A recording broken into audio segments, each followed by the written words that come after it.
So another little tech tip for y'all. When you are doing some welding and you need to keep something straight across from each other, use a little bit of all thread, not on the inside, not on the outside.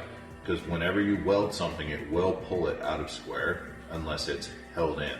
That's why we did the jig with the cross member. So you need this bushing, which is going to be in the leaf spring, to fit in there slightly loosely so you can suck it down a little bit.